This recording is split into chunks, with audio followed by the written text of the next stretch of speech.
मंगलम भगवान वीरो मंगलम गौतम गणि मंगलम कुंद कुंदाद्यो जैन धर्मोस्तु मंगलम सर्वमंगल मांगल्यम सर्वकल्याणकारकम प्रधानम सर्वधर्माणां जैनम जयतु शासनम जैनम जयतु शासनम। बीतरागी देव शास्त्र हमें आश्चर्य इसलिए होता है कि ऐसे पुरुष सभी नहीं हुआ करते, इसलिए ऐसे व्यक्तित्व और उनका पुण्य का उदय और उनकी घटनाएं हमें विस्मित कर देती हैं, क्योंकि हम अपने अनुभव से नापने की कोशिश करते हैं, हम अपने अनुभव से तोलने की कोशिश करते हैं कि ऐसे सपने तो हमें आते ही नहीं हैं, ऐसे विचार तो हमें आते ही नहीं हैं, तो उन्हें कैसे आते होंगे। हमें तो बहुत गंदे गंदे विचार आते हैं, व्यापार के, धंधे के, आदि आदि, तो उन्हें भी आते होंगे। जनरली आदमी इसलिए सामने वाले व्यक्तित्व को पहचान नहीं पाता। ये एक मानव की कमजोरी है। मान के चलो कोई आदमी दान देता हो और जो दूसरा व्यक्ति दान नहीं देता हो तो वो ये कहेगा, हो ऐसे दान देने से क्या फायदा, मान कसाई के लिए दिया। अब भले वो ईमानदारी से सही में ही दान दे रहा हो तो अभी मैं नहीं देता हूं ना, मेरी हिम्मत ही नहीं है, तो मैं ये सोचता हूं कि ये मान कसाई के लिए दान दिया गया होगा। माने अपनी सोच, अपना अनुभव हम दूसरे पर लगाते हैं। ठीक यही गलती गुरुदेव श्री को जब मूल्यांकन कर रहे हैं वहां पर भी लोगों को हो जाती है जनरली। मैं बताना चाह रहा हूं यहां से ऐसी घटना, हो सकता है कोई बड़ी बात नहीं है। दीक्षा की चर्चा कल हुई थी, उस दीक्षा से एक साल पहले एक घटना और घटी जो हमारी जानकारी में मिलती है। दामनगर, जहां पर दामोदर सेठ रहते थे, एक कोई धार्मिक उत्सव या कोई धार्मिक आयोजन हुआ होगा बड़ा विशाल, तो उसमें गुरुदेव श्री को भी निमंत्रित किया गया। सभी और आसपास के गांव वाले भी आए, काफी लोग आए, तो बड़ा भारी निमंत्रण भोजन का, भोजन परसा गया। तो चूंकि सेठ दामोदर जी की तरफ से भोजन का व्यवस्था थी, तो ये एक प्रथा है कि जो भोजन कराते हैं वे स्वयं परसते हैं।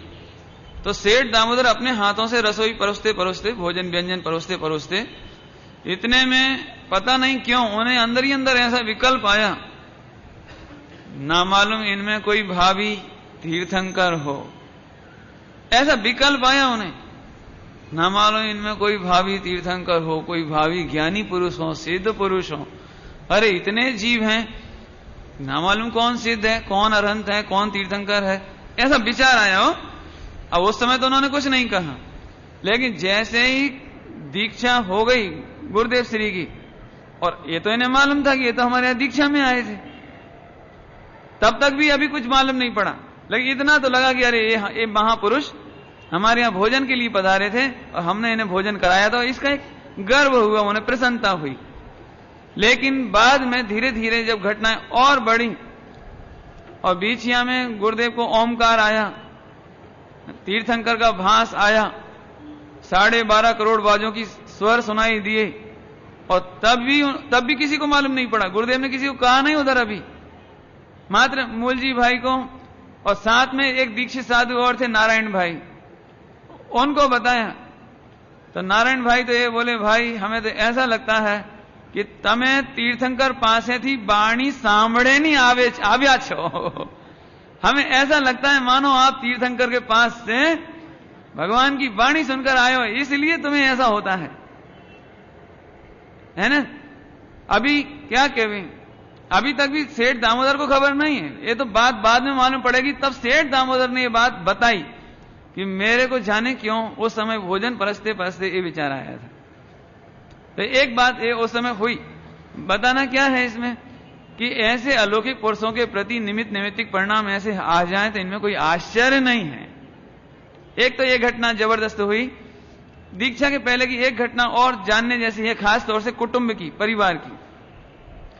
जब 2.5-3 साल पहले, दीक्षा के 2.5-3 साल पहले 68 में गुरुदेव को प्रस्ताव आया कि आप शादी कर लो, उन्होंने मना कर दिया। और एक बात और कही थी जो कल नहीं बताई थी आपको, कि भाई अब मेरी ओर से आप फ्री हो, निश्चिंत हो जाओ, मुक्त हो जाओ। आपको यदि लगनी करनी हो, शादी करनी हो तो मगन की कर दो। ये उस समय उन्होंने बोल दिया था, आपको सगाई शादी करनी हो तो मगन की कर दो, अब मेरे से तो आप शादी करने की बात करना ही नहीं। हुआ क्या कि जब गुरुदेव की 70 में दीक्षा हुई, उसके ठीक थोड़े समय पहले मगन भाई की सगाई हो गई थी। और जब गुरुदेव की दीक्षा हो गई 70 में, तब 71 में मगन भाई की शादी हुई। और शादी होने के 1 बरस बाद 72 में मगन भाई की डेथ हो गई। ये उनके घर की एक और अन्य वैराग्यदायिनी घटना। गुरुदेव श्री से बहुत वैराग से याद करते थे, बहुत विरक्तता के साथ। इसलिए नहीं कि मेरे भाई का निधन हुआ है, वे ये कहते थे, जीव क्या से तो आवे, क्या चला जावे। कितनी मुश्किल से तो मनुष्य भाव मिला ने, खाने कमाने में जिंदगी चली गई, व्यापार धंधा में चली गई, शादी में चली गई। अभी वो जिस बात पर कहते थे, मैंने अभी पिछले महीने गुरुदेव की कैसेट में सुना, इसलिए मैं आपको बता रहा हूं। गुरुदेव श्री ये कहते थे, अरे रे, ए मनुष्य भाव कुमरण में चला गया, मरते समय भी उसे गायक याद नहीं आया, साधु याद नहीं आए, भगवंत याद नहीं आए। मरते समय भी उसने ये कहा कि मेरी नर्मदा बहन को बुलाओ। नर्मदा बहन माने पत्नी को। नर्मदा बहन से विवाह हुआ, बहुत रूपाड़ी, बहुत सुंदर। तो ये बोला कि नर्मदा बहन को बुलाओ। तो मरते समय नमोकार मंत्र याद नहीं आया, पंच परमेश्वरी याद नहीं आई, गायक याद नहीं आया। याद आई तो कौन याद आई कि जिससे मोह की प्रीति थी, और वो नर्मदा बहन। अभी प्रेम तो अब क्या साल भर हुए ना, अभी तो समझ में आए ना, अभी तो बरस भर हुए ना शादी को। तो अब करें क्या, मोह तो रहे ने। अब ये घर छूट जाएगा, व्यापार छूट जाएगा, सुंदर पत्नी छूट जाएगी। तो गुरुदेव श्री कहवे ने, अरे रे, जिस देह के ममत में मरे ने, वही देह में जन्मे। वही देह की जो जो रूप अच्छा लगे ने, वही रोम रोम में जन्मे, रोम रोम में। अभी आजकल अमेरिका वालों ने जैसे वो डॉक्यूमेंट्री दिखाई थी ना पशुओं की, ऐसे 2.5 लाख गुना बड़ा लेंस करके हाथ पर चलते फिरते असंख्यात जीव दिखाए। यदि आप ब्लेड से ऐसे फेर दो, ब्लेड से यहां से आपने ब्लेड फेरी और अगले ही समय इल्लियों जैसे जीव फिर पैदा हो जाएंगे। तो गुरुदेव श्री कहवे, अरे देह की प्रीति में देह छोड़ दी तो देह में फिर जन्मेगा। ये कुमरण हो गया, गाय को याद नहीं किया। ये बात कहते थे गुरुदेव, ख्याल में आए ना। तो कहने का मतलब क्या हुआ, इस तरह से मगन भाई का एक प्रसंग जो रह गया था वो बता भी दिया आपको।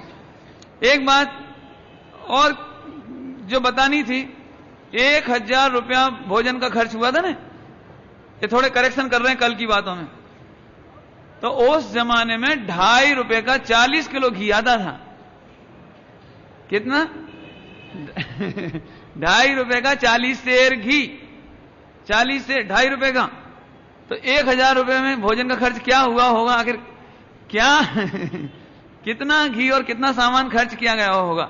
ये मैं फिगर क्यों दे रहा हूं कि भविष्य में आने वाले जब ये बात सुने तो उसको सही प्रकार से कैलकुलेट कर सकें कि उस समय की स्थिति में ये खर्च क्या रहा होगा, क्या वो उत्सव रहा होगा, क्या गुरुदेव का पुण्य प्रताप रहा होगा। ये मुझे बताना है ना। तो ये कुछ चीजें कल नहीं बता पाई थी, वो अभी बताई। गुरुदेव श्री जब राणपुर पहुंचे 1915 में, सन 1915 में, तो वहां पहली बार 50 दिन तक लगातार प्रवचन हुए गुरुदेव श्री के। इसके बाद आगे मैं बताऊं, एक मूलजी भाई की घटना बताई थी। वो जो वापस लौटकर आ गए थे बोटाद में, लेकिन फिर बार बार यही कहवे, वो जब कभी चर्चा होवे तो फिर यही बात कहवे। तो 1916-17 में, सन 1916-17 में ये घटना फिर घटी। ये घटना कि केवली ने जितने भाव देखे होंगे वे कम नहीं हुए। हालांकि इसका उत्तर कई लोगों को मालूम होगा कि गुरुदेव श्री ने तो निशंकता से कहा, दृढ़ता से कहा कि केवली ने जितने भाव देखे होंगे एम न थी, बल्कि पुरुषार्थी के भाव ही नहीं देखे। क्या फर्क पड़ गया भैया, क्या फर्क पड़ गया? अभी देखो सभी लोग, अपन भी ऐसे बोलते हैं क्रमबद्ध पर्याय में कि भगवान ने जितने भाव देखे होंगे, जब सम्यक दर्शन देखा होगा तभी तो होगा ना, आत्मा का लक्ष्य जब होना होगा जभी तो होगा ना, रत्नत्रय जब प्रकट होंगे तभी तो होंगे ना। तो गुरुदेव श्री ना पाड़ते थे, ऐसा नहीं है केवली ने देखे हैं उतने भाव, ऐसा नहीं, बल्कि पुरुषार्थी के भाव नहीं देखे हैं। फर्क पड़ा? जो ऐसा कहे केवली ने भाव देखे हो तो अब तो अपने कुछ बचा ही नहीं, अब क्या है, सब केवली के भरा पराधीन हो गए। जो रोटी खाएंगे केवली ने उनका पेट भरते देखा है क्या कहा है? जो दूध में शक्कर डालेंगे उनका दूध मीठा होता हुआ देखा है केवली ने, ऐसा नहीं देखा है कि जब केवली ने देखा हो तब मीठा होगा, तो ये रही शक्कर, ये रहा दूध, केवली ने जब देखा होगा, केवली ने जब देखा होगा, केवली ने जब देखा होगा। ऐसा जैन दर्शन अनध्यवसायी नहीं है, अनध्यवसायी अनिश्चित नहीं है, लापरवाही वाला नहीं है कि भगवान के भरोसे बैठ कर हमें तो कुछ करना ही नहीं है। अरे गायक की तृप्ति के बल पर हमें कुछ नहीं करना है। क्या कह रहे हैं? गायक की मग्नता के बल पर, गायक के निर्णय के बल पर, गायक के आनंद के बल पर हमें कुछ नहीं करना है। केवली के भरोसे कुछ नहीं करना, ये लापरवाही है? एक पुत्र होवे वो ये कहे कि हमारे पिताजी ने तो बहुत पैसा कमाया, मुझे क्या कमाना, तो ये पुत्र का अच्छापना नहीं है। और दूसरा ऐसा भी हो सकता है उसे अपने हाथ में इतनी कला है, बुद्धि इतनी है, कमाने की कला है, वो कहता है मुझे कमाई की चिंता नहीं है, मुझे पैसे की कोई चिंता ही नहीं है, मैं तो कहीं से भी कमा के खा लूंगा, शाबाश, अच्छी बात है। ऐसे ही अपने गायक के बल पर मुझे कब रत्नत्रय होंगे इसकी चिंता नहीं है। केवली के बल पर चिंता नहीं होए तो अनध्यवसायी है, पापी है, अज्ञानी है। ये बात कल बतानी रह गई थी ना, इसलिए आज इसका पूरा खुलासा कर दिया। अभी और देखो, गुरुदेव श्री के उद्दिष्ट आहार त्याग की चर्चा करी थी। बहुत मामले में गुरुदेव बहुत कठोर थे।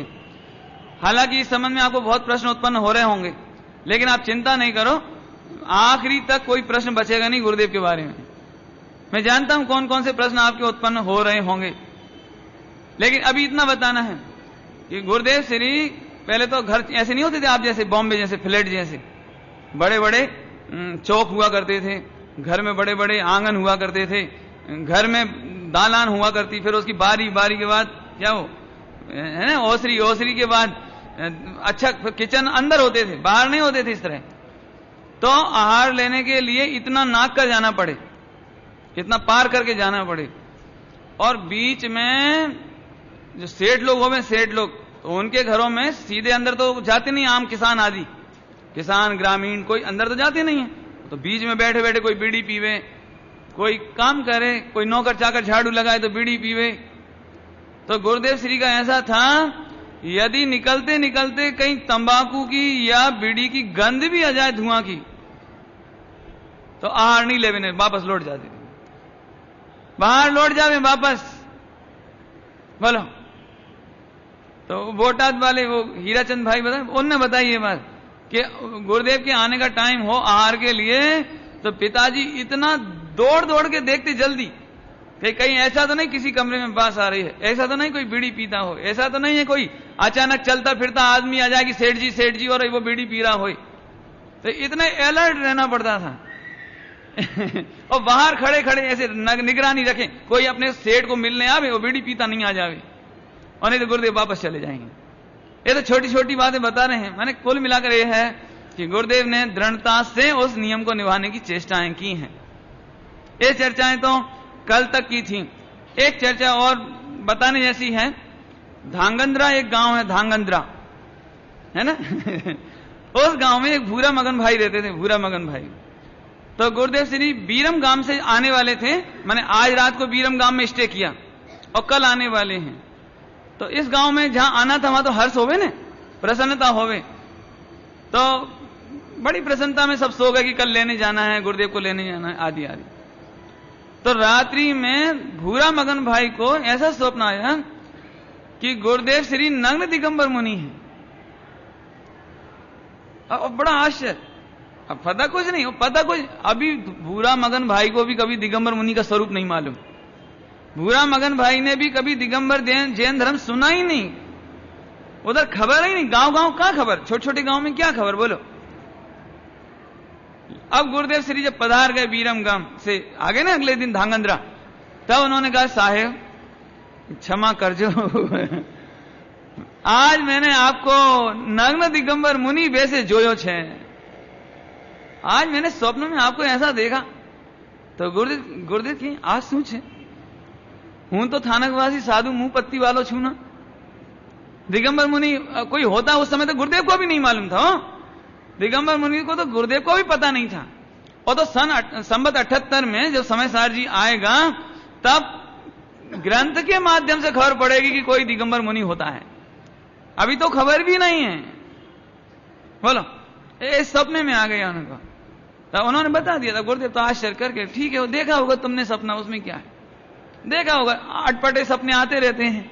माने गुरुदेव ने अभी तक उस स्वप्न की कीमत नहीं करी, स्वयं को भी जो आया था उसकी भी कीमत नहीं करी।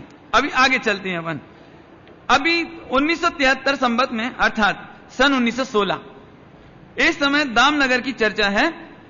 दामनगर में भगवती सूत्र बांच रहे थे। भगवती सूत्र के बारे में थोड़ा आपको परिचय दे दें। थानक वासियों में, वैसे आपको तो क्या देना है, कई लोगों को तो जानकारी होगी, लेकिन फिर भी चूंकि ये बात सब जगह जा सकती है और भी हिंदी भाषी भी सुन सकते हैं ना, दिगंबर भी सुने तो उन्हें मालूम पड़े, इसलिए कहता हूं। थानक वासियों में भगवती सूत्र कहलाता है, 32 सूत्र कहलाते हैं, 32 आगम 32 सूत्र ऐसे। और देरावासी जो होते हैं श्वेतांबर, उनमें 13 और मिलाकर के 45 आगम कहने में आते हैं। और गुरुदेव श्री ने थानकवासियों के 32 सूत्र भगवती सूत्र भी पढ़े और 45 आगम भी पढ़े हैं। उनकी चर्चा अभी आगे बताएंगे, आगे पढ़े आकर के उन्होंने, अभी तक नहीं पढ़े, अब पढ़ेंगे आगे। कहने का मतलब क्या है, उस भगवती सूत्र को बांचते बांचते उसमें एक जम्बू वृक्ष की चर्चा आई। जम्बू वृक्ष में चैत्य शब्द आता है, उसमें यह लिखा है कि यक्ष की मूर्ति तीर्थंकर की ऊंचाई जितनी होती है। यह बात उसमें मिली, यक्ष की मूर्ति तीर्थंकर की प्रतिमा आकार, तीर्थंकर के आकार जेटली होती है। यह बात सबसे पहले उन्हें पढ़ने सुनने मिली तो बड़ा आश्चर्य हुआ। श्वेतांबर शास्त्र में भी प्रतिज्ञा की बात मिलती है, प्रतिमा की बात मिलती है। अब इस सोच में पड़ गई, थानक में तो प्रतिमा माने नहीं, और प्रतिमा की बात आती है, चैत्य आया है, चैत्य आए हैं, चैत्य माने तो प्रतिमा होती है। जम्बू चैत्य है, आखिर वृक्ष पर जो चैत्य है उनका क्या बात है। तो उन्होंने गुरु को पूछा, तो हीराजी महाराज बोले कि भाई छह तो, पर अपन तो मानते नहीं है, अपने थानक में तो मानते नहीं है, थानकवासी तो मानते नहीं है, अपन तो प्रतिमा मानते नहीं है। तुरंत ही गुरुदेव को आश्चर्य हुआ, ये कैसा छल है, अंदर अंदर है न शास्त्र में है न माने भी, और ऊपर ऊपर बोले नहीं है। एक यहां से गुरुदेव को फिर एकदम धक्का लगा। पहला धक्का कहां लगा था, जब उद्दिष्ट थानक की बात चली थी, और ये दूसरी तकलीफ कब हुई, जब कपड़ा फट गया था दूसरा, और ये तीसरी तकलीफ यहां से शुरू हुई। क्या कि अरे प्रतिमा जी मानो और बाहर में ना कहो, ये सत्य पंथ नहीं है, ये श्रद्धा खोटी है। यहीं से शंका पड़ गई कि क्या यक्ष की प्रतिमा तीर्थंकर समान हो सकती है। मैंने कहा यक्ष और कहा तीर्थंकर, तो यक्ष की प्रतिमा तीर्थंकर के बराबर हो सके कहीं, यक्ष का इतना पुण्य हो सकता है जो तीर्थंकर जितना आकार ले सके। ये गुरुदेव को शंका पड़ गई, है ना। परंतु करें क्या, संप्रदाय में रहकर ही मुझे नक्की करना पड़ेगा, जाएं तो जाएं क्या, कोई रास्ता तो दिखाई देता नहीं था। अभी धीरे धीरे इनकी चर्चा वार्ता, इनकी जो चिंतन शैली थी वो प्रसिद्ध होने लगी। ऐसी प्रसिद्धि होते होते, जबकि अभी भी कोई प्रवचन ज्यादा नहीं किए, 50 प्रवचन राणपुर में किए हैं, इससे पहले लाठी में आठम पूनम करते थे, लेकिन फिर भी क्या कहना चाहिए, सूर्य का तेज छिपता नहीं है, फूल की खुशबू छिपती नहीं है। धीरे धीरे सारे संप्रदाय में बात फैलने लगी। साधु साध भी जो आरिकाएं, वो क्या कहना है, महासती आदि जो सब थी, उनको खबर पड़ी तो एक बहुत बढ़िया बात फेमस हुई, जो कि श्वेतांबरों में संभव है, दिगंबरों में तो संभव ही नहीं है। क्या कह रहे हैं, दिगंबरों में संभव नहीं, श्वेतांबरों में संभव है। क्यों कि ऐसा कहते थे कि कांजी मुनि ने केवल ज्ञान आटा मारे छे। समझाया ना, समझाया ना, ऐसी प्रसिद्धि हो गई। क्योंकि सवस्त्र भी केवल ज्ञान मान लेवे ने, झाड़ू काटते काटते केवल ज्ञान हो जावे, हाथी पे बैठे बैठे केवल ज्ञान हो जावे। तो अब तो जब इनकी विचक्षण शैली समझ में आवे, इनकी चर्चा समझ में आवे, इनका जीवन, बाहर का जीवन एकदम और कोई से बोले नहीं, कोई से बीकथा नहीं, कोई चर्चा नहीं, बड़े सेठ आओ कोई आओ, बातचीत नहीं, अपने चुप चुप स्वाध्याय करना बस। प्रवचन भी करना पड़ा तो प्रवचन किया, अपने जाके चुपचाप स्वाध्याय में बैठ गए। ये नहीं तो बड़े सेठ आ गए कि ये आ गया कि वो, कहीं नहीं। तो सब में ऐसी प्रसिद्धि हो गई, हो ना हो कांजी मुनि ने केवल ज्ञान आटा मारे छे। समझ आए ना? अरे ऐसा लगता है माने इन कांजी मुनि को तो केवल ज्ञान चक्कर काट रहा है इनके, तो ऐसी बात उस समय प्रसिद्ध हो गई थी। बाद में अब सने सने आगे बात बढ़ रही है कि आपको ये बात मालूम है कि थानकवासी साधुओं को आहार की चर्या करने के लिए, गोचरी करने के लिए पात्रा लेकर जाना पड़ता है, और पात्रा में काई नहीं जम पावे। काई माने सीलन नहीं जम, चिकनास नहीं होवे, चिक्कास सेवाल नहीं होवे, लीलोत्री नहीं हो जावे, गले नहीं, उसमें कीड़े नहीं पड़े, जीवात नहीं पड़े। इस बात से बचाने के लिए जो पात्रा होता था उसको रंगना पड़ता था। और रंगने के बाद क्या है, अहिंसा महाव्रत की प्रतिज्ञा है ना, अहिंसा महाव्रत प्रतिज्ञा अहिंसा महाव्रत की है। भले अभी वो दिगंबर जैसा मत सोचो, थानक वासियों में भी अहिंसा महाव्रत की प्रतिज्ञा है। तो कोई जीवात आके वो पात्रा पे चिपक नहीं जावे उड़ता हुआ। जैसे अपन ने पात्रा पोत दिया पैंट से, बार्निश से, अभी बारी बारी 3 इंद्री 4 इंद्री जीव उड़ता, 4 इंद्री जीव छोटा छोटा आवे हवा में, तो वो आके चिपक जावे उसमें तो मर जाएगा। तो 1-1, 2-2, 3-3 घंटा, 4-4 घंटा वो ऐसे कपड़े से या उससे कोई पंखा छोटा झालते ऐसी ऐसी ऐसी 3-3, 4-4 घंटा ऐसे बैठना पड़े। अब गुरुदेव को तो स्वाध्याय की लगनी, तो उनको ये लगे ये क्या 4-4 घंटा यही करती रहो, बैठ यही करते रहो, अंदर अंदर खटक लगे ये क्या करते रहो, यही करते रहो सारा का सारा, है ना। आहार लेके आवो तो वो सुखाना पड़े ना, फिर सुखाना पड़े, जैसे खा पी ले में तो फिर सुखाना पड़े, नहीं सुखावे तो जीवात पड़ जावे पानी में, तो फिर वो जब देखो जब घंटा भर रोज के रोज ऐसे सुखाते ही रहो उसको, कभी पहुंचो फिर ऐसे खुला रखो, तो 5-5, 6-6, 7-7 कितना पात्रा भी बहुत हो गए, तो सुखाना पड़े, पानी बहुत लाना पड़े ना, पानी भी वहीं पीना पड़े। कहने का मतलब ये है कि गुरुदेव श्री को ये पात्रा लाने में, सुखाने में ऐसी आफत लगे, ये क्या करें न क्या नहीं करें, है? कपड़ा से पहुंच लेते थे, हाँ, और कपड़ा धोने का भी था, इन्होंने अच्छा याद दिलाया। और कपड़ा पहने थे तो कपड़ा भी धोना पड़े, फिर कपड़ा धोना पड़े तो उसका पानी कहां फेंकने जाओ, वो भी गटर में नहीं डाल सकते, सही जगह डालो उसको भी सुखाना पड़े। ऐसा नहीं वो डाल दिया तो वो बस ठीक है, उसको भी सुखाना पड़े। तो जब देखो जब सुखाना ही सुखाना मैंने स्वाध्याय कब करे, ऐसे उनको ये आकुलता लगे अंदर अंदर, देखो ये नेचुरली उनको आकुलता लगे। अब फिर हुआ क्या, तो वो मैं आपको पढ़ के सुनाता हूं कि इस तरह से करते थे। तो एक दिन, अब सीधे सीधे बात नहीं हुई, सीधे सीधे महाराज को कुछ नहीं कहा, हीरा जी महाराज को सीधे सीधे नहीं कहा, लेकिन वो कंटाला लगता था ना, चेहरे पर भाव बदलते थे। और बगल में और साधु भी बैठते थे, मूर्जी महाराज है ना, और जो महाराज से संग वे भी करते रहते थे। तो अब इनके चेहरे पर उपेक्षा दिखाई देवे तो वे उनको छेड़ते थे। तो मूर्जी महाराज को तो आपको मालूम है कल से, तो वो छेड़ती, क्या बात है, तुम ठीक से क्यों नहीं करते हो इसको, प्रसन्नता से क्यों नहीं करते हो, दुखी होकर क्यों करते हो, जानबूझ के, ताकि देखिए क्या जवाब देते हैं। तो अब उन्होंने ये बात बोल दी, आसूच है, आमा जिंदगी चली जाए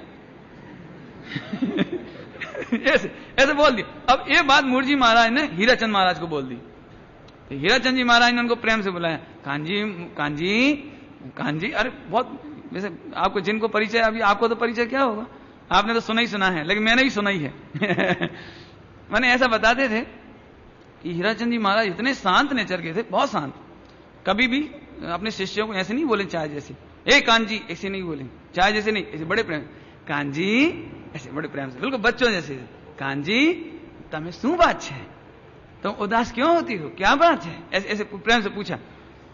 तो अब वो बात तो मालूम पड़ गई थी ना, तो उन्होंने जो बात अपनी बता दी कि साहब ये हमें तो अच्छा नहीं लगता, इसमें टाइम बेकार जाता है, हमें तो स्वाध्याय करना है।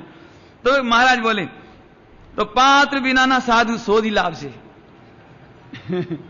ऐसे ऐसे बोल दिया कि पात्रा बिना ना साधु सोधी लाभ से, यदि तुझे पसंद नहीं आता है तो।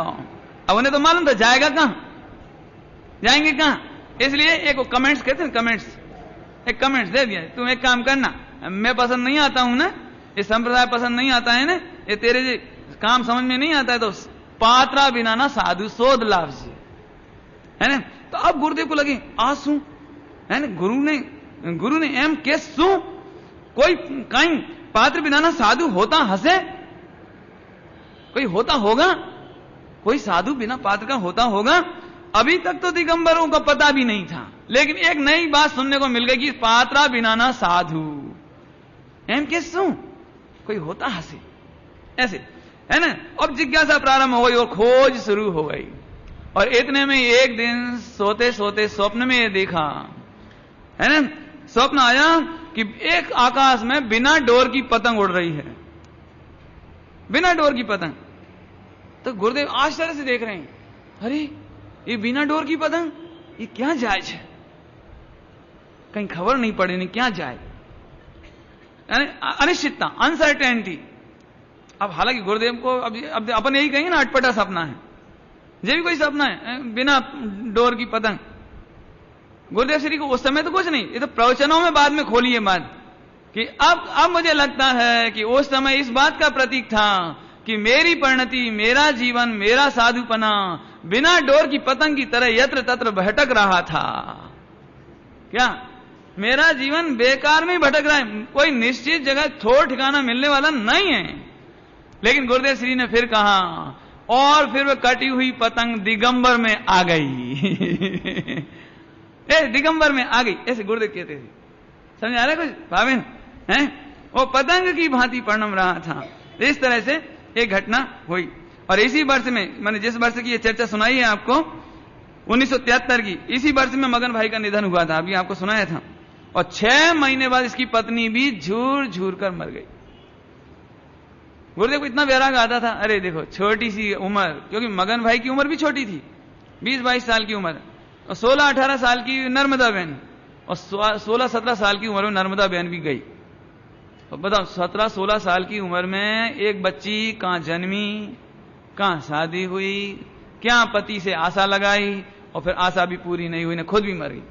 गुरुदेव को ऐसा वैराग आवे, अरे ये जीव क्या प्रयोजन से आवे ने, क्या प्रयोजन, बिना प्रयोजन, बिना स्वार्थ, क्या बिना अपना काम किए चला जावे, ऐसे गुरुदेव को बहुत वैराग आता था। तो इस तरह से ये सारी चर्चाएं अभी आपको बताएं। अब अगली चर्चा 1974, यहां तक कितने बरस हो गए, दीक्षा लिए हुए 4 बरस है 74 में, 4 वर्ष में गुरुदेव ने 45 आगम बांचे।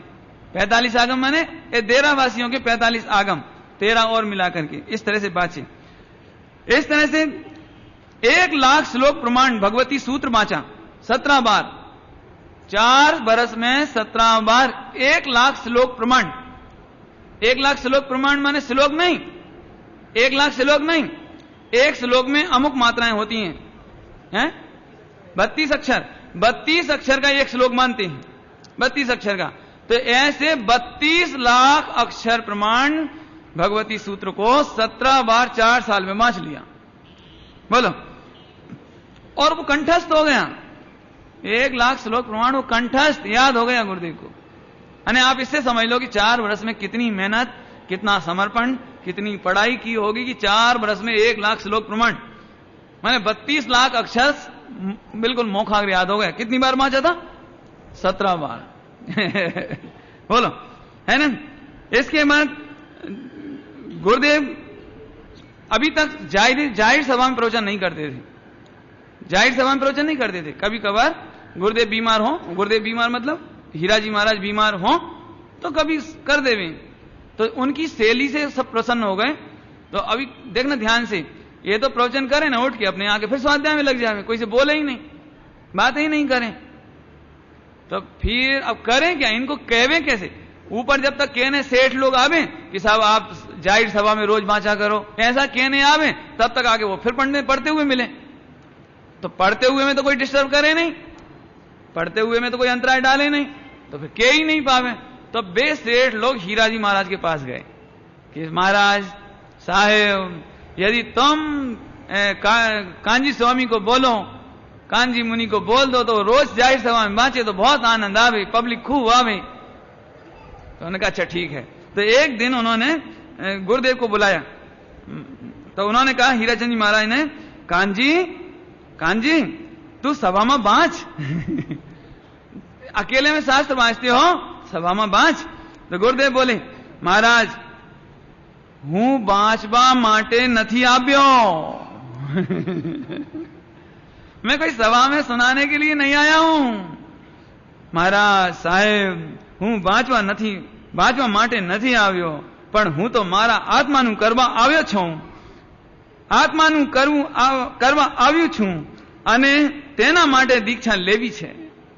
मेरे तो और कुछ करने की बात है ही नहीं। तो हीराजी महाराज बोले, तू सभा में बाँचीस तो तने नवा नवा तर्क उठसे, नबू जाड़वा मरसे। समझ गए? यदि तुम सभा में बाँचोगे तो नई नई जानकारी मिलेगी, नया नया तर्क होगा, तेरा ज्ञान बढ़ेगा, नुकसान नहीं होगा, इसलिए सभा में बाँचो। तो गुरुदेव तो बोले, धीरे से मगर दृढ़ता से, गुरु की आज्ञा माने ने, गुरु का तो विनय करें, तो धीरे से लेकिन दृढ़ता से, मने बाँचवानु कहवू नहीं, मने बाँच हूं तो मारा आत्मानु कार्य करवानु छू। इस तरह से कहकर के आखिरकार सभा में बाँचा ही नहीं। लेकिन 1974 में हीराजी महाराज का निधन हो गया। मैंने क्या कहना, लोक धर्म को पा गए लोक धर्म को प्राप्त कर गए, अर्थात समाधि को प्राप्त हो गए। तो इसके बाद अब सारे संप्रदाय और सेठ लोग सब मिलकर आए, साधु भी मिलकर आए कि हमें तो आपके मुख से सुनना है, आप बाँचो, आप समझाओ। फिर भी तैयार नहीं हो गए। तो फिर उन्होंने एक बात बोली कि देखो आपकी जो शैली है वो जुदी है, आपकी जो घनी काढ़वानी ताकत बीजानी नहीं और कोई की नहीं है, इसलिए आप चाहो कि हम भी सच्चा ज्ञान पाएं, हमें भी शास्त्र का सच्चा ज्ञान हो, तो आप बाँचो। तो गुरुदेव श्री को ये बात समझ में आई कि बात तो सच्ची है, और कोई बाँचेगा तो लकीर पीटता रहेगा और क्या होगा, इसलिए मेरा बाँचना ठीक है। तो 1974 से गुरुदेव श्री ने सभा में बाँचना शुरू किया। बाँचने के पहले वो बोलते थे सभा में, प्रवचन पहले बोलते थे, संबुज जहाजम तवो, ऐसा मंगलाचरण करने के बाद संबुज जहाजम तवो, हे जीवो, इसका अर्थ होता है हे जीवो तमे सम्यक प्रकारे बुझो। फिर कहते हैं समझाए छे काई गुरुदेव श्री प्रवचन प्रारंभ करने के पहले मंगलाचरण के बाद ऐसा कहते, सम्यक प्रकार से समझो, समझाई छे काई, ऐसे बोल के फिर प्रवचन स्टार्ट करते थे, है ना। और इसी तरह से संघ के आग्रह से ये प्रवचन प्रारंभ हो गए। अब बात आई 1976। अब हम बहुत जल्दी आगे आ रहे हैं, ठीक है। देखो सच्ची बात बताऊं, यदि मैं धीरे धीरे कहानी सुनाऊंगा तो महीना भर भी कम पड़ेगा, 2 महीने भी कम पड़ेंगे। यदि मैं एक में से क्या महत्व था, क्या तर्क था, क्या लाभ था, क्या गुरुदेव ने पाया और क्या हम पा सकते हैं, ये सब बातों की चर्चा करेंगे तो समय बहुत लगेगा। लेकिन अभी अपने को मूल चर्चाएं बहुत करनी है इसमें से, इसलिए अभी मैं पढ़ता हूं।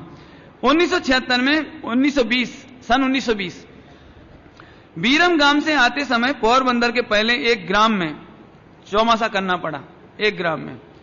तो वहां चौमासा करते समय अभी पूरे गांव में कोई थानक वासियों का घर भी मेरे ख्याल से नहीं था, एक आध घर हो तो हो, ऐसा गांव था एक छोटा सा।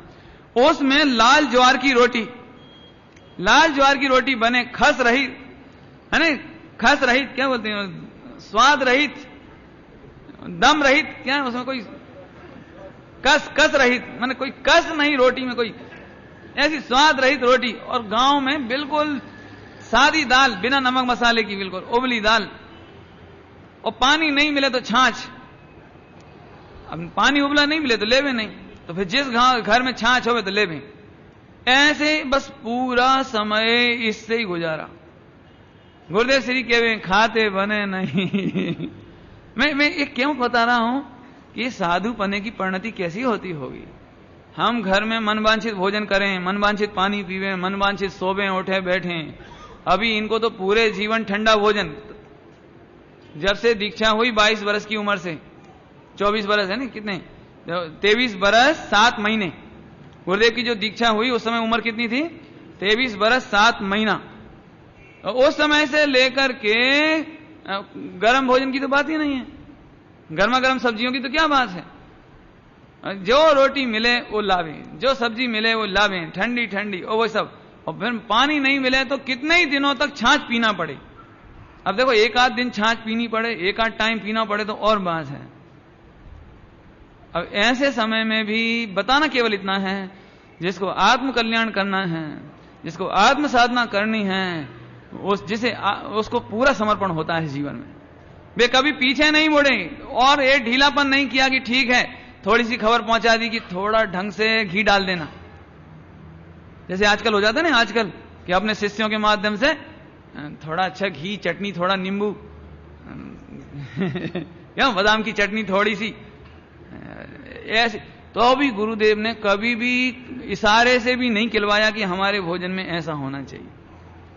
जो मिले ठंडा भोजन बस वही आकर के कर ले और फिर बाकी टाइम में स्वाध्याय। सोचना जरा इस पे, अपने को ऐसा मिले तो क्या हो।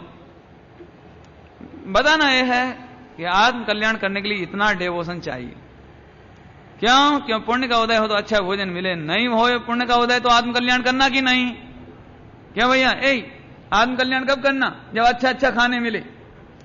क्यों ये पारस कि साहब देखो, वैसे तो मैं आत्म कल्याण के लिए तैयार हूं, लेकिन रोटली तो गर्म होनी चाहिए ना। क्यों बढ़िया बढ़िया भोजन कि नहीं?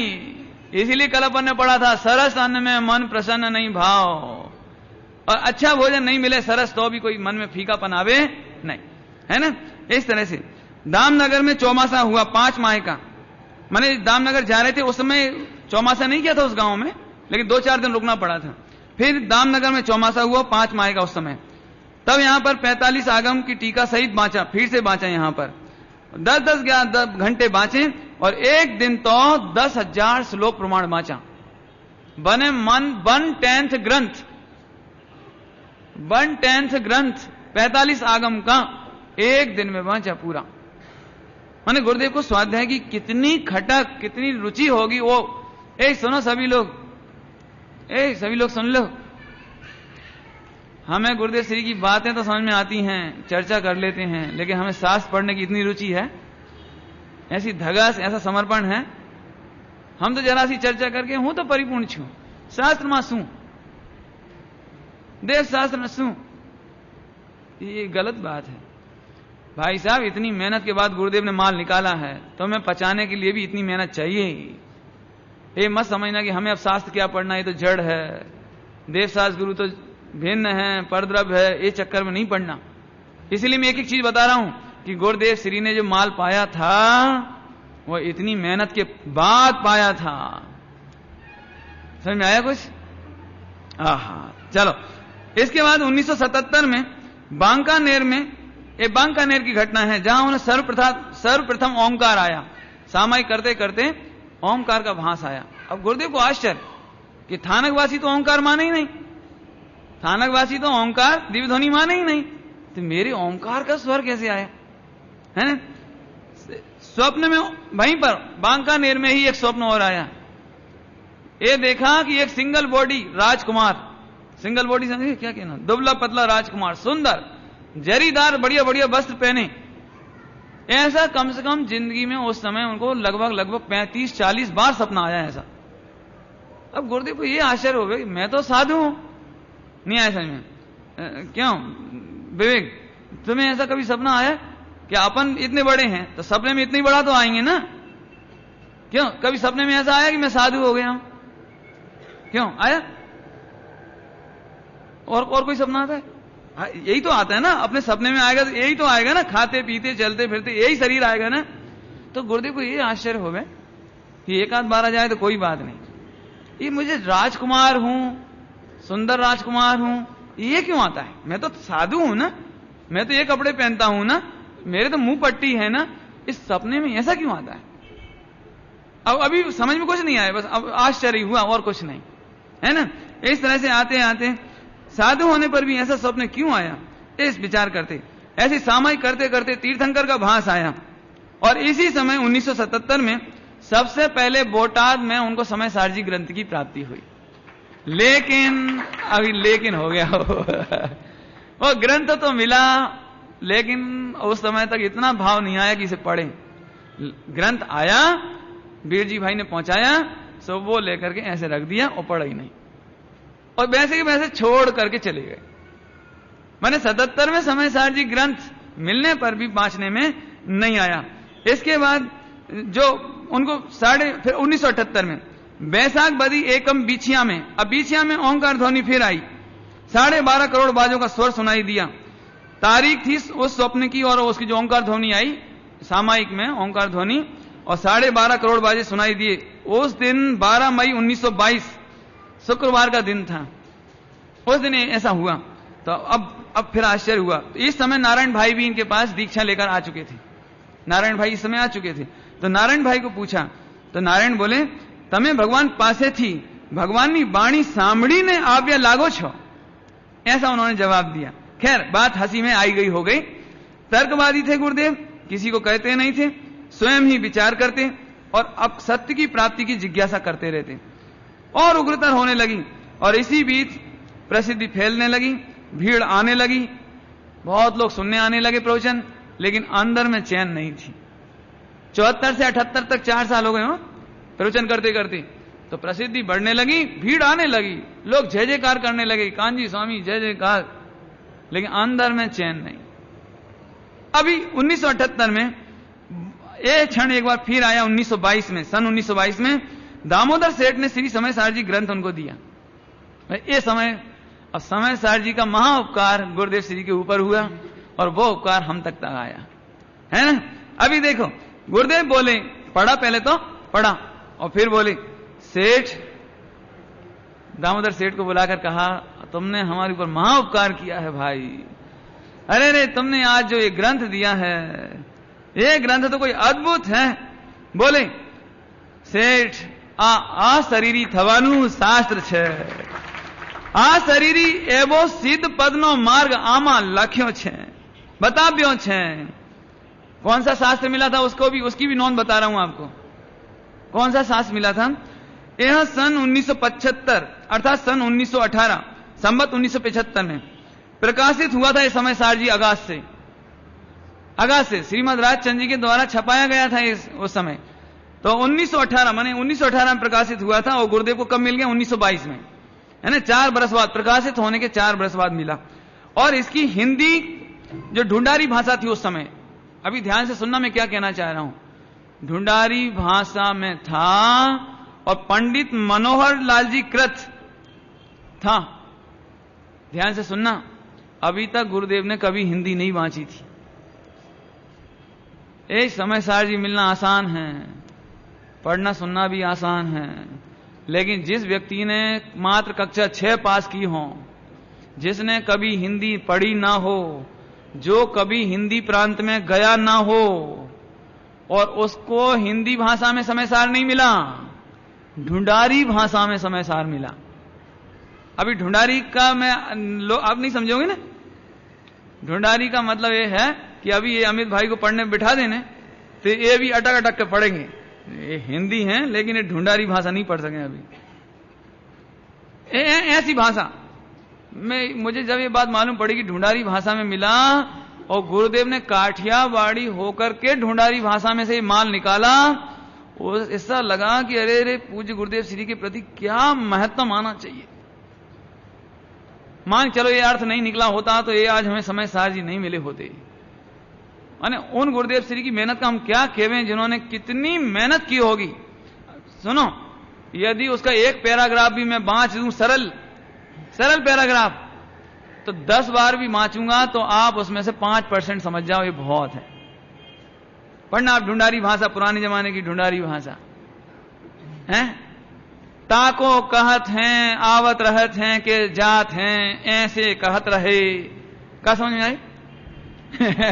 ऐसी भाषा है उसकी, ऐसी। ताकू कहे हैं, जे पहला आवे छे, ताकू एवो ऐसा कहे हैं, ऐसी भाषा। मैंने ढूंढारी में, मेरा कहने का मतलब ये है, अरे गुरुदेव श्री ने यदि ये धगस ना होती, ये उपेक्षा कर दी होती समयसार जी की, मैं तो बहुत पढ़ा लिखा हूं, बहुत क्षोभसम है, बहुत बड़ा साधु हूं, और इतने सुनने वाले हैं 5-5 हजार, उस जमाने में 5-5 हजार साधु श्रोता प्रवचन सुनने वाले। और गुरुदेव माइक का तो उस समय काम ही नहीं था, माइक तो आया ही नहीं था उस जमाने में। मायका ही नहीं आया था। और जोर से गुरुदेव की शेर जैसी दहाड़ जैसी आवाज का प्रवचन 1 घंटा। चाहते तो हम जैसे होते तो अपन तो अपने आप में अहंकार में डूब गए होते। ठीक है, अब हिंदी है, चलो जाने दो, क्या पढ़ना, इतना पढ़ लिया बहुत है, 17 बार पढ़ लिया, मुख से याद है, कंठ याद है, अब करना क्या है। लेकिन नहीं, ये तो गुरुदेव का कोई अद्भुत समर्पण। और तब गुरुदेव बोले कि ये अशरीरी होने का शास्त्र है, ये तुमने अनंत उपकार कर दिया। और उस शास्त्र को बांचने के बाद गुरुदेव बोले, आहा, जो खोज रहा था वही मिल गया, यही तो खोज रहा था आज तक, ये मुझे मिल गया, है ना। अरे रे, ढूंढारी भाषा में पा करके भी, अर्थ करके भी खोज लिया। और अब मुझे याद आता है गुरुदेव श्री जो गीत गाते थे ना, गगन मंडल में अध बीच कुआ और जामे अमी का बासा और सुगुरा होशो भर भर पीवे और निगुरा जावे प्यासा। देखो जैसा गाना चाह रहे वैसा गा नहीं पा रहे हैं। फिर से सुनाता हूं, सुनो। पहले अर्थ सुन लो, पहले अर्थ, तो आपको मजा बहुत आएगा। अभी समझ में कुछ नहीं आया ना? नहीं समझ में आया? समझ नहीं आया? थोड़ा थोड़ा। अच्छा सुनो सुनो, बहुत बहुत जोरदार।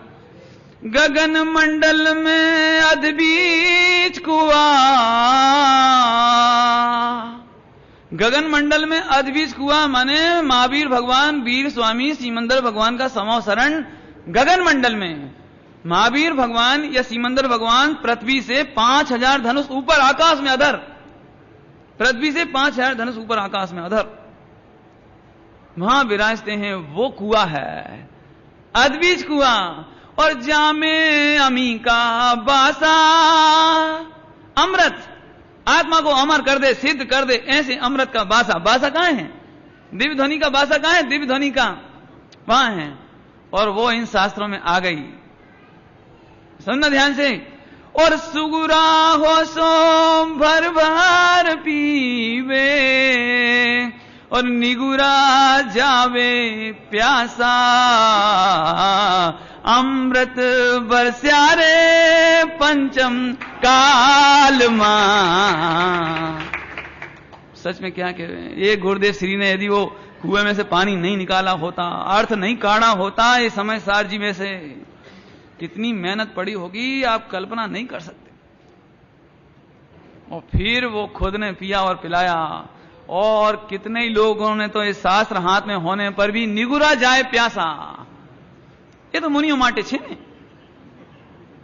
श्राव को माटे थोड़ी ने, श्राव को माटे नहीं। प्यासा चला गया। देखो पढ़े भी तो पढ़े बस, सुने तो सुने बस, सुना देवे बस। कोई महाभागशाली होवे, सुगुरा हो सो भर भर पीवे, निगुरा जावे प्यासा। कौन के लिए कह रहे हैं ये बात मालूम है? तुम लोगों के लिए। यदि समय सार जी हाथ में आ गए, पूज्य गुरुदेव श्री मिल गए, प्रवचन रत्नाकर मिल गए, ये सीडी मिल गई, कैसेट मिल गई, और फिर भी आत्मानुभूति नहीं कर पाए हम, तो निगुरा जावे प्यासा। समझ आएगा? और कोई पे कमेंट्स नहीं, तुम पे कमेंट्स है, हम पे कमेंट्स है। ये हमें बड़ी मुश्किल से ये चीज मिल गई है। अरे अर्थ काटने वाले भी मिल गए।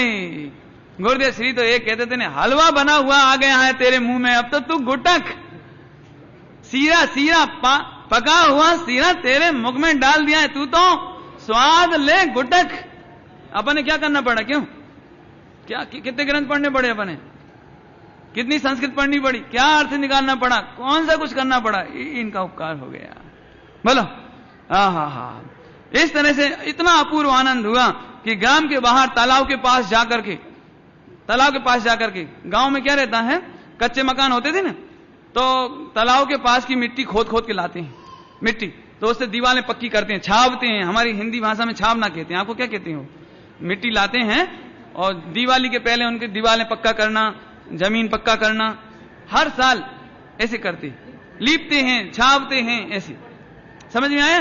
तो ऐसे वहां पर प्राय हर गांव में ऐसे गहरे गहरे गड्ढे हो जाते हैं, गड्ढे, गहरे गहरे गड्ढे। ऐसे गुरुदेव उन गड्ढों में छिप छिप कर अकेले में जा जा करके वो तालाब के बाहर वो गड्ढा में ओ समय सार जी बांचे। अब तो सुध बुध ही नहीं रहे, मालूम ही नहीं कौन दिन उपास हो गए, कौन दिन आहार हो गए। अब तो बस एक बांचो बांचो बांचो। और गुरुदेव ने तो खैर कभी नहीं कहा, लेकिन लोग अनुमान लगाते हैं, और शायद गुरुदेव ने इशारे में कहा भी हो कि उस दिन हमको समय सार जी की 11वीं गाथा पढ़ते पढ़ते आत्मा की अनुभूति की प्राप्ति हुई है।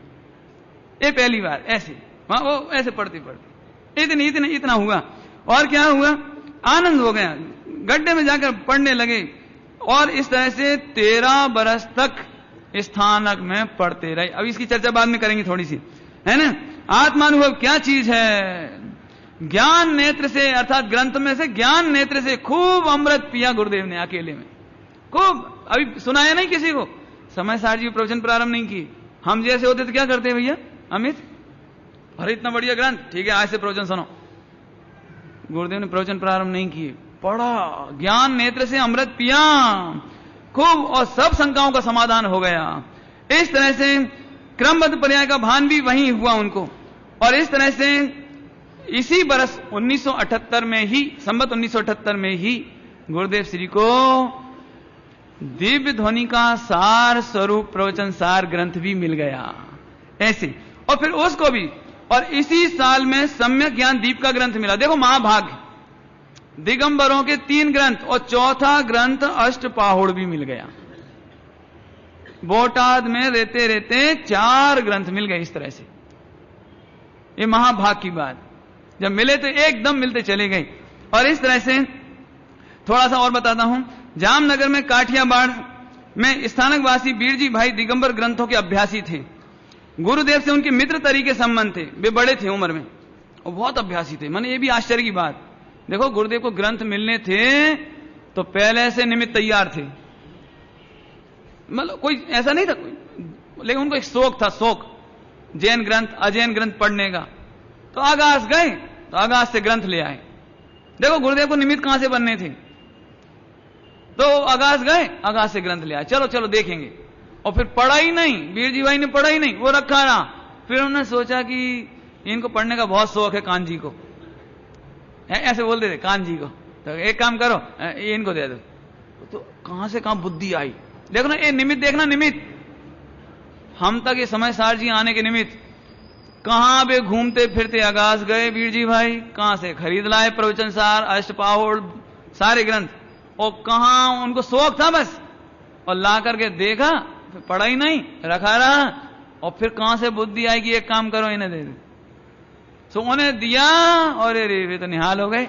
और इतने निहाल हुए कि उस निहाल में हम सब निहाल हो गए हैं। अरे रे प्रभु, फिर क्या हुआ, अभ्यासी थे, है ना। गुरुदेव से कहें आपसे पहले मोक्ष जाऊंगा गुरुदेव से कहें मैं आपसे पहले मोक्ष में जाऊंगा, आप तीर्थंकर होकर जाएंगे, मैं सामान्य केवली होकर जाऊंगा, क्या फर्क पड़ता है। कहने लगे चक्रवर्ती की शादी हो तो भी लुगाई मिलती है, और भंगी की शादी हो तो भी लुगाई मिलती है, लुगाई तो दोनों को ही मिलती है फर्क क्या पड़ता है। ऐसे ही तुम तीर्थंकर केवली होगे, मैं सामान्य केवली होऊंगा, ऐसे मैंने बता दिया। मित्र तरीके थे, है ना, इस तरह बोलते थे। तो गुरुदेव बहुत हंसते थे, है ना।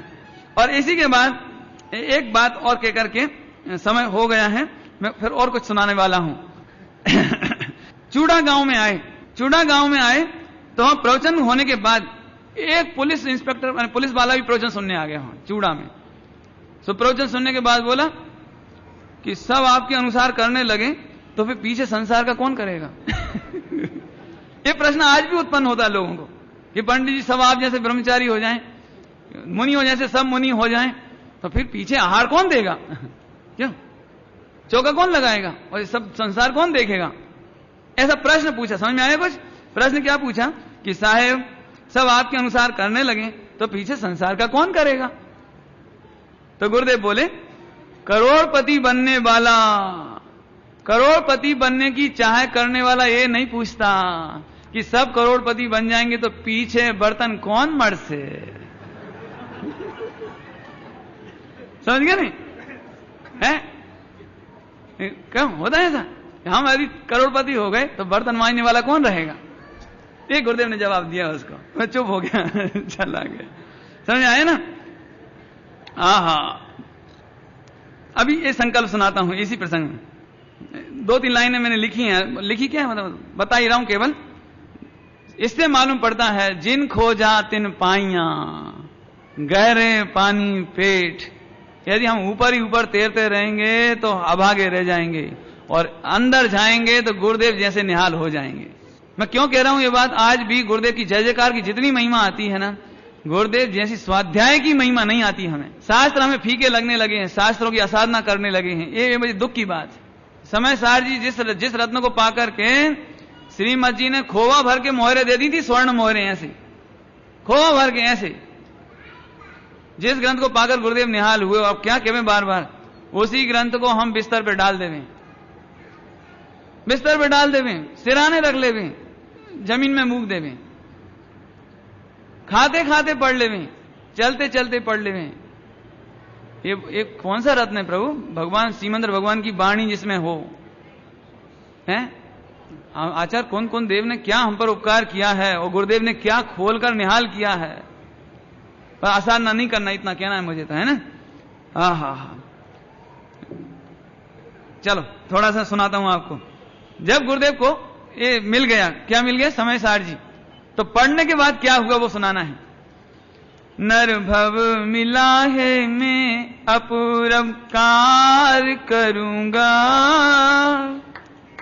नर भव मिला है मैं अपूर्व कार्य करूंगा, जिन शासन पाया भव का भाव करूंगा, हे मेरा निश्चय हे सम्यक निश्चय, हे मेरा निश्चय हे सम्यक निश्चय। अब सुनना ध्यान से। भव से रहित भगवान अंतर माही दिखाया। क्या दिखाया? समाचार पढ़ के क्या मिला? भव से रहित भगवान अंतर माही दिखाया, भगवान होने का सहज विश्वास जगाया। भगवान होने का सहज विश्वास जगाया, निज के आश्रय से ही, निज के आश्रय से ही निज में तृप्त रहूंगा। क्या कहा? निज के ही आश्रय से निज में तृप्त रहूंगा, जिन शासन पाया अनुभव का भाव करूंगा, हे मेरा निश्चय ए सम्यक निश्चय। एकाकी शुद्ध निर्मम हूं ज्ञायक स्वभाव से। है समझ में आ रहा है? देहादि से अति भिन्न हूं न्यारा विभाव से। अर्थ करना पड़ेगा, नहीं करना पड़ेगा ना? देहादि से अति भिन्न हूं। क्या पढ़ के मिला है समय सार जी? देहादि से अति भिन्न हूं न्यारा विभाव से, एकाकी शुद्ध निर्मम हूं ज्ञायक स्वभाव से। स्वाधीन निर्भय एकाकी विचर तो बड़ी संसार। स्वाधीन निर्भय एकाकी अति तृप्त रहूंगा, नर भव मिला है मैं अपूर्व कार्य करूंगा, हे मेरा निश्चय ए सम्यक निश्चय। चैतन्य की अद्भुत शोभा ही भाई है मुझे। क्या भाई है? और कुछ नहीं है। शिव संज्ञान नहीं भाई, पंडिताई नहीं भाई है, मैं इतना बड़ा मोटा त्यागी साधु। चैतन्य की अद्भुत शोभा ही भाई है मुझे। अक्षय विभूति, कितनी विभूति? अक्षय विभूति सिद्ध सम, कितनी? कितनी? अक्षय विभूति सिद्ध सम सुहाई है मुझे। क्या है?